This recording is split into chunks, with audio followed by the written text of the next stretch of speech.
রিমা যাই, জমিটা কিন্তু কালো হয়ে গেছে। যা করবে একটু চিন্তা ভাবনা করে করবো। বুঝাই শুনাই করতেছি।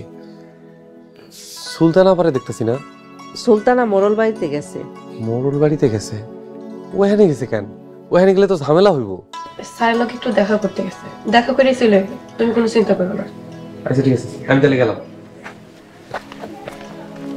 আল্লাহ তুমি আমাকে রহম করো। আল্লাহ রহমত সবসময় আমগো লাগে আছে আম্মা। চলো বৌমা গিয়ে রান্না করি। আপনি ঘরে যান, আমি রান্না করতেছি। সুলতানা রান্না করার অনেক ইচ্ছা। আচ্ছা, আপু আসলে রান্নাঘরে আপনি পাঠাই দিয়ে। আচ্ছা ঠিক আছে, দেখুন।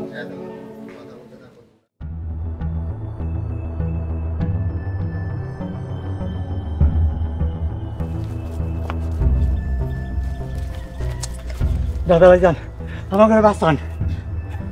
কারা তোরা? যেটা পুলিশ আমাকে ধরে নিয়ে দিছে। তো করে পুলিশে খোঁজতেছে কেন? সুলতানার ওই ছোট লোকগুলা নিয়ে গেছে, তাই ওগরে মারতে গেছিলাম। যেটা ওরা মামলা করছে, বেল্লালে পুলিশে ধরে নিয়ে গেছে। পুলিশ আন আমাকে দুজনরা খুঁজতেছে।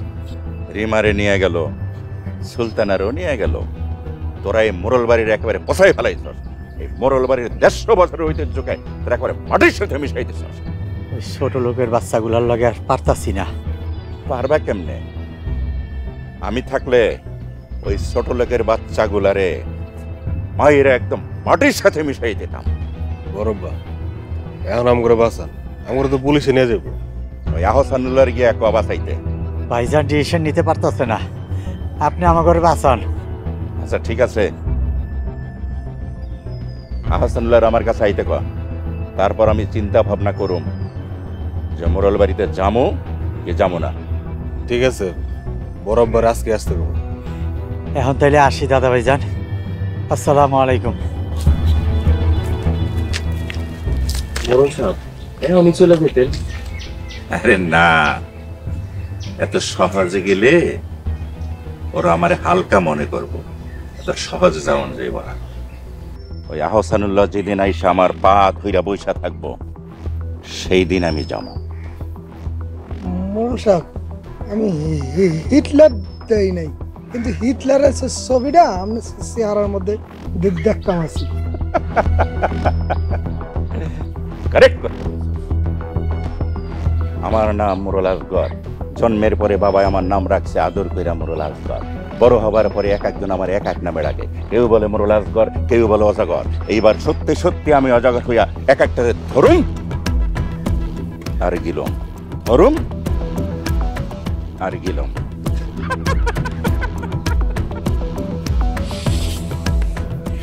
বুঝলি? আয়।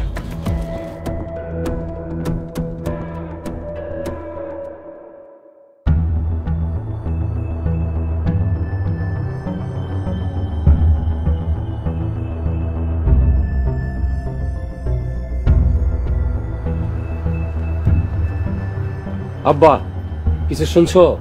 কি শুনতে কইতেছস? আমগো দখল করা লিয়াকত কাকার জমি বিমার জামাই কিনা নিছে। এইসব তুই কি কইতেছস? জামতলার জমির শোকে এখনো কাটায় উঠতে পারতিস না। পরের জমি লেগে তোমাকে এত শোক কেন আব্বা? তখন মতন খারাপ কুলাঙ্গালকে জন্ম দিয়া সবচেয়ে ভুল করছি। খারাপ তো তোমরা, অসহায় মানুষগুলো জমি কাড়ি নিয়ে খাইতেছো। রতন তুই আব্বার সাথে এরকম করে কথা বলতে পারছ না। অগো কারণে ওই ছোট লোকের বাচ্চারা এত লাফাইতেছে। আমগো কারণ না, তোমাকে পাপের পতন হইতেছে। আলাল ওরে আমার সামনে যাইতে কবি। রতন তুই এখান থেকে যা তো। যাইতেছে, তার বেশি দিন মোরলগিরি করতে পারবা বলে মনে হয় না। আলাল বলো, নতুন কয়জন লাঠিয়াল নিয়োগ দে। লাঠিয়ালটা কোনো লাভ হইব না। আমি ছোট আব্বা সুরজের লয়ে কথা বলতেছি, দেখি কি করা যায়। তুমি থাকো।